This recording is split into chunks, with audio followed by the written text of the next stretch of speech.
بسم اللہ الرحمن الرحیم۔ فیس اب پاکستان کے پلیٹ فارم سے میں ہوں میاں محمد اشفاق۔ دوستو، خبر وہی ہے جو اس وقت سارے میڈیا پر چل رہی ہے کہ ڈاکٹر فردوس عاشق اعوان کو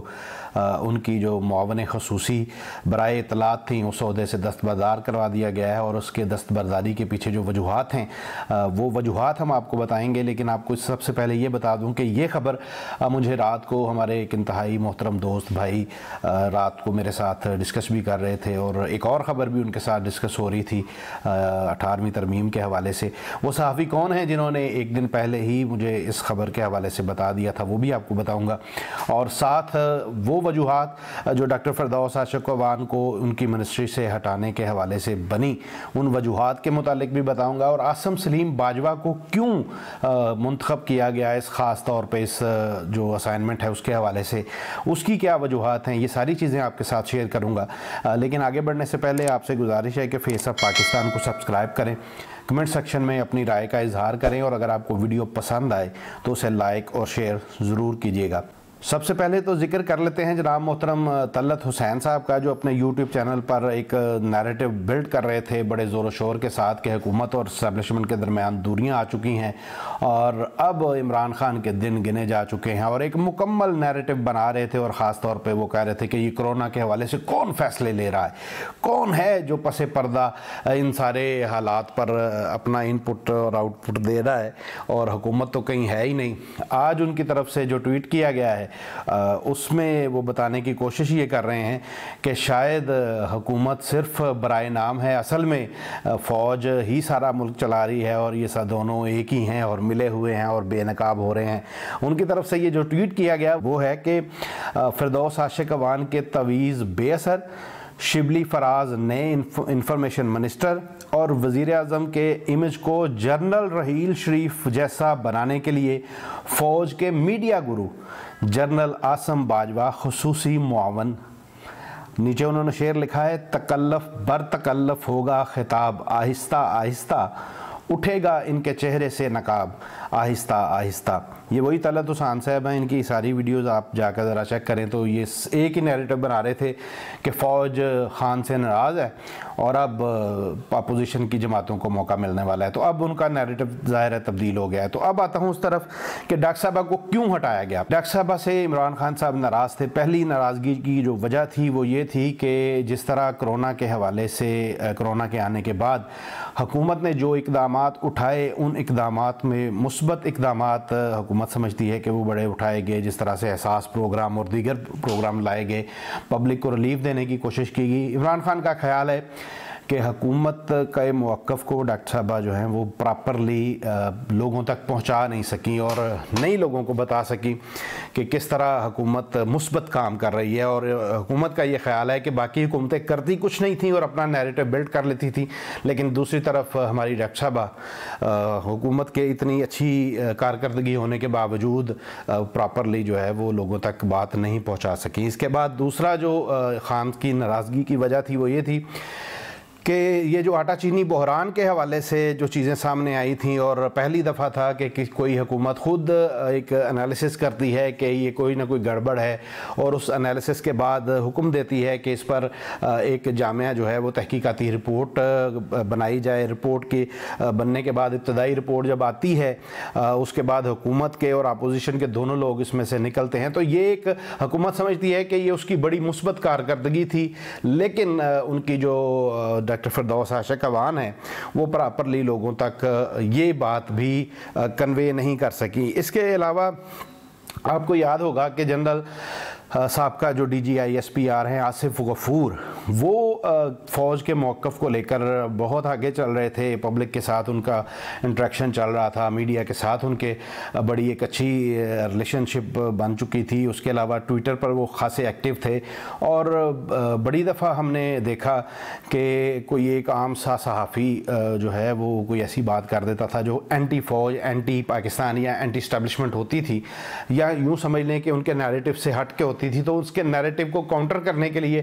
خود جنرل आसम सलीम बाजवा को आना पड़ता था और वो रीट्वीट भी किया करते थे, उनके साथ ट्विटर पर एंगेज भी हुआ करते थे। लेकिन इस सारी सिचुएशन पे जो हमारी अगेन सिविल हुकूमत थी वो हुकूमती मौक़िफ़ बयान करने में नाकाम थी, जिस वजह से DGI-SPR को ख़ुद आना पड़ता था, और जब वो ख़ुद आते थे तो उसके फिर नेगेटिव असरात भी होते थे। जैसे कि जिस तरह जनरल आसिफ गफूर को जिस वक्त हटाया गया, उनके हटाने की वजूहात में से एक वजह ये भी बताई गई थी कि वो हर किसी के साथ जो है वो एंगेज हो जाते थे। तो इस सिचुएशन को भी कवर करने के लिए जनरल आसम सलीम बाजवा साहब को लाया गया है, और डॉक्टर साहबा की ये भी एक नेगेटिव उनके जो है वो कारकर्दगी में एक नेगेटिव पॉइंट था जो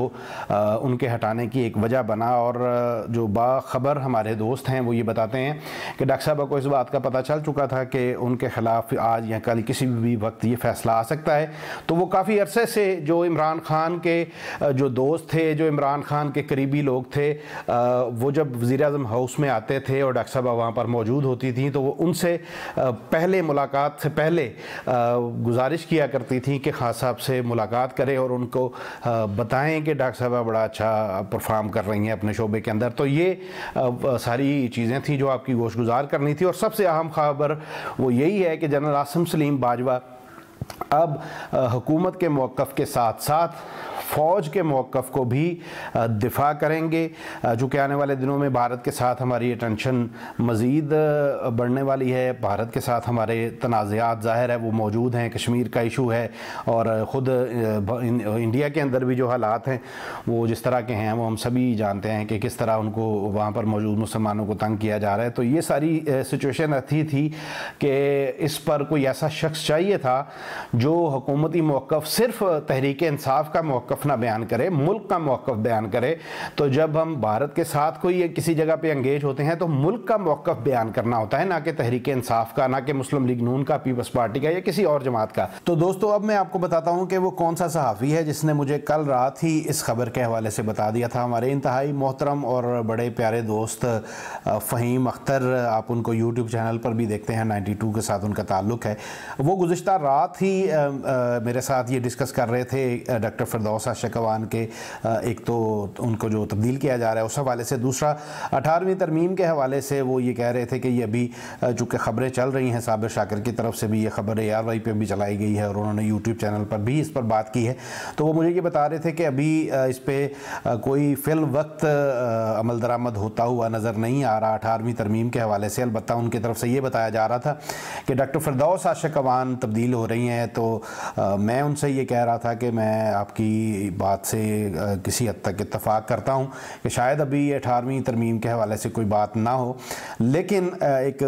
जब आप बड़े कैनवस में देखते हैं तो 18वीं तरमीम और 14वीं तरमीम, ये दो तरमीमें ऐसी हैं जिनके अंदर बहुत ज़रूरी है कि कुछ ऐसी चेंजिंग हैं जो लाई जाएँ ताकि जो हमारा वफाक है वो कमज़ोर ना हो, हमारी नज़रियाती जो असास है उसको नुकसान ना पहुँचे। तो इस पर उनसे तबादला ख्याल हो रहा था। तो मैं ये क्रेडिट है जनाब फ़हीम अख्तर हमारे दोस्त का कि उसने एक दिन पहले ये ख़बर हमें दे दी थी, बल्कि उसने यूट्यूब चैनल पर भी ये ख़बर पोस्ट कर दी थी कि डॉक्टर फिरदौस आशिक अवान को हटाया जा रहा है, और वो कुछ उनकी तरफ से तज़किये भी दिए जा रहे थे कि कौन कौन इस जगह पर जो है वो कवर कर सकता है इस जगह को। तो ये मैं चाह ये रहा था कि ज़रूर आप लोगों को ये पता चलना चाहिए कि किस दोस्त की ये खबर थी और किसने ये खबर एक दिन पहले जो है वो आप तक पहुंचा दी थी। तो ज़रूरी नहीं है कि वो लोग जो टीवी पर बैठे हुए बड़े बड़े तजियाकार बने बैठे हैं ख़बरें उन्हीं के पास हों, बहुत से दीगर लोगों के पास भी ख़बरें होते हैं। आप उनको भी सुना करें तो आपको पता चले कि वाकई में एक्चुअल जो जर्नलिज़म कर रहे हैं, जो फील्ड के अंदर होते हैं, उनके पास कौन कौन सी खबरें होती हैं। सलीम साफ़ी का अगर आप ट्वीट पढ़ें तो उसमें वो जनरल आसिम सलीम बाजवा को भाई कहकर मुखातिब कर रहे हैं और कह रहे हैं कि मेरे भाई मत आओ तहरीक इंसाफ को दिफा करने, आप नहीं कर सकोगे, कि इस तरह से ट्वीट था उनका। तो बहरहाल दूसरी तरफ डॉक्टर फिरदौस आशिक अवान के मीम बनाया करते थे, तो अब सब अच्छे बच्चे बन जाएंगे। दोस्तों यकीनन मौजूदा सूरत हाल में आप भी अपनी एक राय रखते हैं, क्या समझते हैं डॉक्टर फिरदौस आशिक अवान को हटाया जाना तहरीक इंसाफ और मुल्क के लिए बेहतर है या इसके नेगेटिव असरात होंगे? जनरल आसिम सलीम बाजवा के आने से क्या DGI-SPR SPR का काम कुछ कम और वज़ीर इत्तलात का काम, मुशीर इत्तलात का काम ज़्यादा हो जाएगा। इस पर अपनी राय का इजहार ज़रूर कीजिएगा। अब तक के लिए इतना ही। अपनी तन्हाइयों, अपनी महफिलों और अपनी दुआ में हम सबको याद रखिएगा। अल्लाह हाफ़िज़। वीडियो को लाइक करें, शेयर करें, फेस ऑफ पाकिस्तान को सब्सक्राइब करें और कमेंट सेक्शन में अपनी राय का इजहार ज़रूर करें।